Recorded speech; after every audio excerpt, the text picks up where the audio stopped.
ശാസ്ത്രീയ അഥർവവേദ പഠനം ക്ലാസ് 172. ഇന്ന് നമ്മൾ നോക്കുന്നത് കാണ്ഡം 6 അനുവാകം 3 സൂക്തം 24 ആണ്. ഇവിടെ നദി, സമുദ്രം ഇതിൻ്റെയെല്ലാം പ്രാധാന്യമാണ് പറയുന്നത്. കാരണം മനുഷ്യൻ്റെ നിലനിൽപ്പിന് നദികൾ, നദീതട സംസ്കാരങ്ങൾ എന്നെല്ലാം പറയുന്നുണ്ട്. നദികളുടെ അടുത്താണ് മനുഷ്യൻ പണ്ട് കാലമെല്ലാം താമസിച്ചിരിക്കുന്നത്. ഇന്നും ജലമുള്ള സ്ഥലത്ത് തന്നെയാണ് മനുഷ്യവാസം കൂടുതൽ ഉണ്ടാവുക. അപ്പോൾ അതിൻ്റെ പ്രാധാന്യം ഇവിടെ എടുത്തു പറയുന്നതേ ഉള്ളൂ. ഇതെല്ലാം അഥർവവേദത്തിലാണ് പറയുന്നത്. നമ്മൾ ചിന്തിക്കുന്ന അഥർവവേദം എന്ന് പറഞ്ഞാൽ എന്തെല്ലോ ഭയങ്കര ഭീകരമായ എന്തെല്ലോ ഉള്ളതാണെന്നാണ്.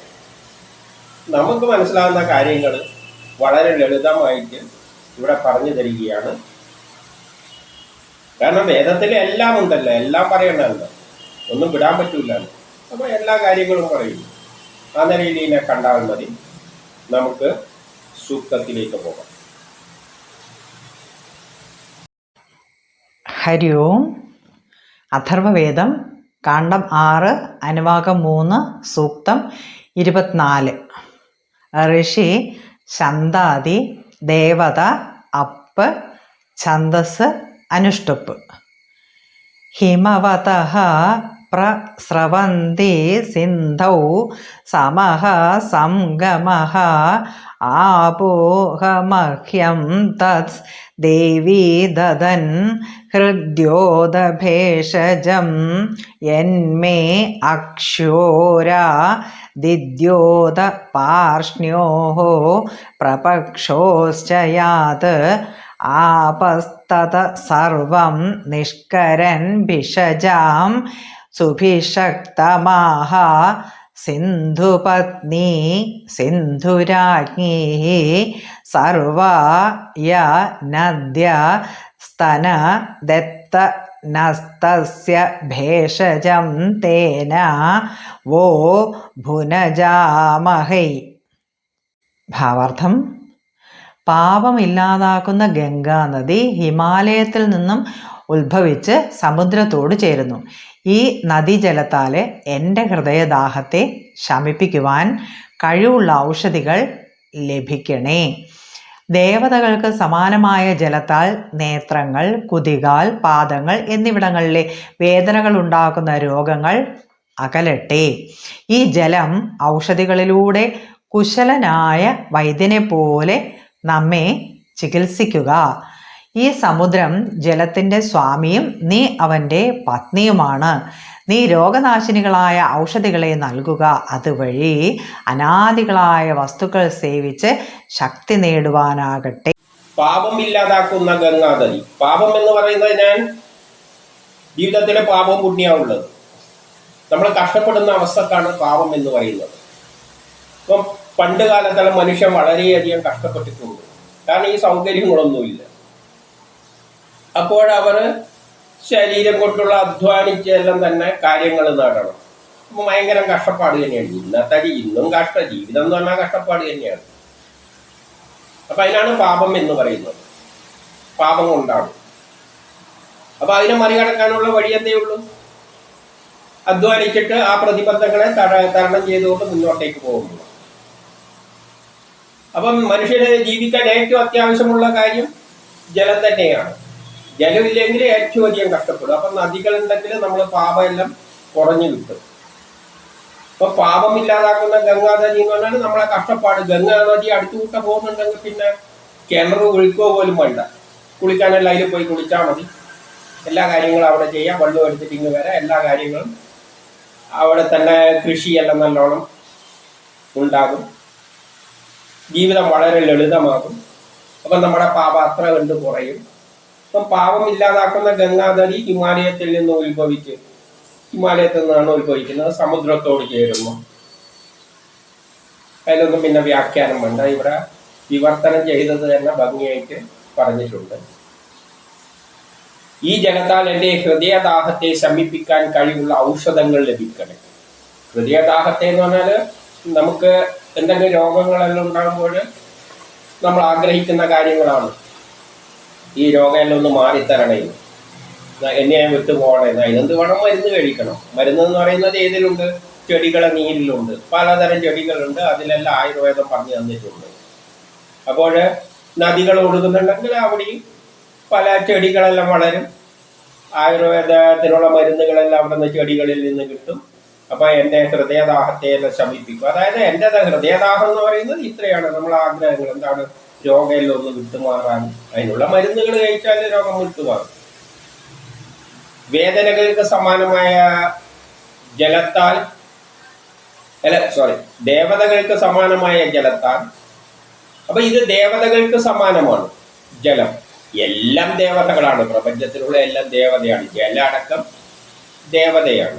അതുകൊണ്ട് ദേവതകൾക്ക് സമാനമായ ജലം എന്ന് പറഞ്ഞാല് എന്ത് വസ്തു ഉണ്ടെങ്കിലും ജലമില്ലെങ്കിൽ പരിപാടി നടക്കില്ല. അതുകൊണ്ട് ഏത് ദേവതയായിട്ട് കമ്പയർ ചെയ്ത് കഴിഞ്ഞാൽ, പ്രപഞ്ചത്തിലുള്ള എല്ലാ വസ്തുവായിട്ട് കമ്പയർ ചെയ്താലും ജലം തന്നെയാണ് ശ്രേഷ്ഠം. നേത്രങ്ങൾ, കുതികാൽ, പാദങ്ങൾ എന്നിവിടങ്ങളിലെ വേദനകൾ ഉണ്ടാക്കുന്ന രോഗങ്ങൾ അകലട്ടെ. അപ്പോൾ നമ്മുടെ രോഗങ്ങളെല്ലാം അകന്നു പോകണ്ടെങ്കില് ഒന്നാമത് നമുക്ക് വെള്ളം ശരിക്കും കുടിക്കുകയാണെങ്കിൽ നമ്മുടെ ദഹന പ്രക്രിയയെല്ലാം ശരിയാവും, രക്തം ശുദ്ധിയാകും. അപ്പം പല വേദനകളെല്ലാം ഇല്ലാതാകും. പിന്നെ രോഗങ്ങളെല്ലാം അകന്നു പോകും. അതിനാണ് വെള്ളം നമ്മുടെ ശരീരത്തിന്റെ ശുചീകരണം നടത്തുന്ന പ്രധാനപ്പെട്ട ഒരു വസ്തു തന്നെയാണ് ഈ ജലം. ഇപ്പം നമ്മൾ എന്തൊക്കെ അറിയാതെ വിഷാന്റെ ഉള്ളിൽ കടന്നു പോയാലും നമ്മൾ ചെയ്യുന്ന എന്താണ്? വെള്ളം നല്ലോണം കുടിക്കാൻ പറയും. അപ്പോൾ അത് ഡൈല്യൂട്ടായിട്ട് അങ്ങ് പോയിക്കോളും. അപ്പം ശരീരത്തിൽ ശുദ്ധീകരിക്കാനെല്ലാം ഈ വെള്ളത്തിന് വലിയ പ്രാധാന്യമുണ്ട്. അപ്പം പല രോഗങ്ങളും ജലത്താലും. എന്ത് മരുന്ന് കഴിച്ചാലും അതിൻ്റെ കൂട്ടത്തിൽ ജലവും കൂടിയും കഴിച്ചു കഴിഞ്ഞാൽ അത് എല്ലാ ശരീരത്തിലും എത്തുകയുള്ളൂ. ആ തരത്തിൽ അതിനെ കണ്ടാൽ മതി.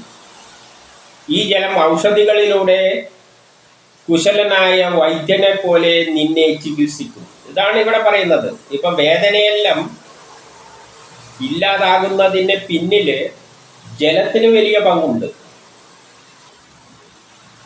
കാരണം ഈ ജലം ഔഷധികളിലൂടെ കുശലനായ വൈദ്യനെ പോലെ നമ്മളെ ചികിത്സിക്കുന്നതാണ് പറയുന്നത്. അപ്പൊ നമ്മളൊരു ഗുളിക കുടിച്ചാലും ഔഷധികളിലൂടെ അത് കയറിയിട്ടാണ് ഈ വേദനകൾ ഇല്ലാതാക്കുന്നത്. ഇപ്പൊ വേദനയുടെ ഒരു ഗുളിക കുടിച്ചാലും വെള്ളം കുടിക്കണം, നല്ലോണം വെള്ളം കുടിക്കണം. മരുന്ന് കുടിക്കുമ്പോൾ നല്ലോണം വെള്ളം കുടിക്കണം എന്ന് പറയും. അപ്പൊ വെള്ളത്തിൽ അലിഞ്ഞിട്ട് ആ വെള്ളമാണ് എന്ത് ചെയ്യുന്നത്? എല്ലാ സ്ഥലങ്ങളിലും ഇപ്പൊ നീരെല്ലാം കെട്ടിയിട്ടുണ്ടെങ്കിൽ അവിടെ എത്തണ്ടിക്കല് രക്തത്തിലൂടെ ഇത് അവിടെ എത്തണം. ഇപ്പം ഗുളിക വെള്ളത്തിൽ അലിയിച്ചിട്ടാണ് കൊണ്ടുപോകുന്നത്. അപ്പൊ അവിടെ കുശലനായ വൈദ്യന്റെ റോളാണ് ഈ വെള്ളം എടുക്കുന്നത്. ഇപ്പൊ വെള്ളം കുടിക്കാതെ ഗുളിക വിഴുങ്ങിയാലും വായിലുള്ള വെള്ളത്തിൽ അലിഞ്ഞിട്ട് തന്നെ അതെവിടെ എത്തുള്ളൂ? ആ വേദനയുള്ള സ്ഥലത്ത് എത്തുകയുള്ളൂ. അപ്പൊ അതൊരു വൈദ്യന്റെ രൂപത്തിലാണ് അത് ആക്ട് ചെയ്യുന്നത്. അല്ലാതെ കട്ടിയായ ഗുളിക കുടിച്ചാൽ അതെങ്ങനെയാണ് അലിയാതെ? എങ്ങനെയാണ് ഇപ്പം കാലിനോ എവിടെയെങ്കിലും വേദന ഉണ്ടെങ്കിൽ അവിടെ എങ്ങനെയാണ് ആ മരുന്നെത്തുന്നത്? അത് ദ്രവരൂപത്തിലാക്കിയിട്ട് അതൊരു വൈദ്യനെ പോലെ ഗുളിക കിട്ടുമ്പോൾ അതതിനെ അലിയിച്ചിട്ട് അവിടെ കൊണ്ടുപോയിട്ട് ആ ഔഷധം ഉപയോഗിച്ചിട്ട് ജലമാണ് ചികിത്സിക്കുന്നത്. വൈദ്യനും കൂടിയല്ല, വൈദ്യം പുറത്തു നിന്ന് നോക്കി ചെയ്യുന്നുള്ളൂ ഡോക്ടർ. ഈ വെള്ളമാണ് ഈ നമ്മൾ കൊടുക്കുന്ന ഗുളികയെ അലിയിച്ചിട്ട് കൊണ്ടുപോയിട്ട് ആ വേദനയുള്ള സ്ഥലത്തെല്ലാം കൊണ്ടുപോയിട്ട് അതിനെ ചികിത്സിക്കുന്നത്. അപ്പോൾ ഒരു വൈദ്യന്റെ ധർമ്മമാണ് അത് അവിടെ ഉള്ളത്. അതുകൊണ്ടാണ് പറഞ്ഞത് പാദത്തിലും കുതികാലിലും നേത്രങ്ങളിലും എവിടെയെല്ലാം രോഗം ഉണ്ടാകുന്നുണ്ടെങ്കിലും അതെല്ലാം വെള്ളം ഇല്ലാതാകട്ടെ. കാരണം വെള്ളം കുടിക്കാതെ മരുന്ന് കുടിച്ചാലും ആ ഗുളികയും അലിഞ്ഞു പോകണ്ടെങ്കിൽ വെള്ളം, വായിലുള്ള വെള്ളം എവിടെയാ ഉള്ളത് അവിടെ നല്ല വെള്ളം എടുത്തിട്ട് അലിഞ്ഞിട്ടാണ് അങ്ങോട്ട് പോകുന്നത്.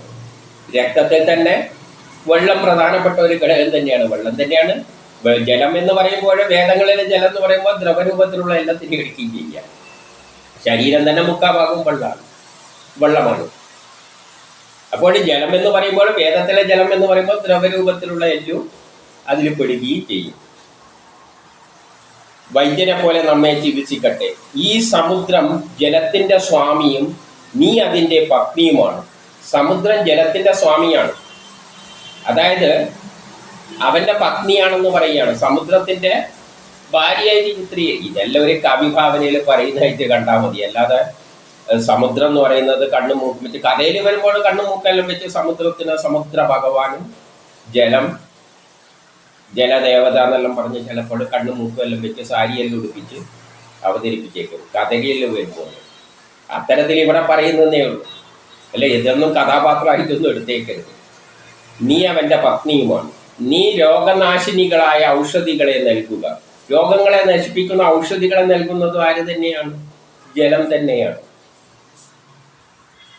കാരണം ചെടികളിലെല്ലാം ആ നീര് രൂപത്തിലാണ് ഔഷധികൾ ലഭിക്കുന്നത്. അതിന് ജലം പ്രധാനം. ആ ചെടി വളരണ്ടിക്ക് തന്നെ ജലം വേണം. അതിലൂടെ അന്നാദികളായ വസ്തുക്കൾ സേവിച്ച് ശക്തി നേടുവാനാകട്ടെ. അപ്പൊ അന്നം, ശരീരം പുഷ്ടിപ്പെടേണ്ട ഭക്ഷണവും എല്ലാം കിട്ടുന്നത് ഏതിൽ നിന്നാണ്? ചെടി ജലം വലിച്ചെടുത്തിട്ടാണ്. ചെടി നട്ടിട്ട് ഒരു വെള്ളം ഒന്നും ഒഴിക്കാതെ ഒന്ന് നോക്കിയേ, എന്താ അന്നമാണ് ഉണ്ടാവുന്നത്? ഒന്നും ഉണ്ടാവില്ല. അപ്പൊ അന്നം തന്നെ, ജലം തന്നെയാണ് അതിന്റെ പ്രധാനം. ജലം വലിച്ചെടുത്തിട്ടാണ് എല്ലാം ചെയ്യുന്നത്. മരുന്ന് കഴിക്കുമ്പോഴും ജലം തന്നെയാണ് അതിനെ കൈകാര്യം ചെയ്യുന്നത്. ഒരു വൈദ്യനെ പോലെ കൊണ്ടുപോയിട്ട് എല്ലായിടത്തും എത്തിച്ചിട്ട് അതിനെ കൈകാര്യം ചെയ്യുന്നത്. അപ്പോൾ ഇവിടെ ഗംഗാ നദിയുമായിട്ട് ബന്ധപ്പെട്ട് ജലത്തിന്റെ പ്രാധാന്യം തന്നെയാണ് ഇവിടെ പറഞ്ഞുകൊണ്ടുവരുന്നത്.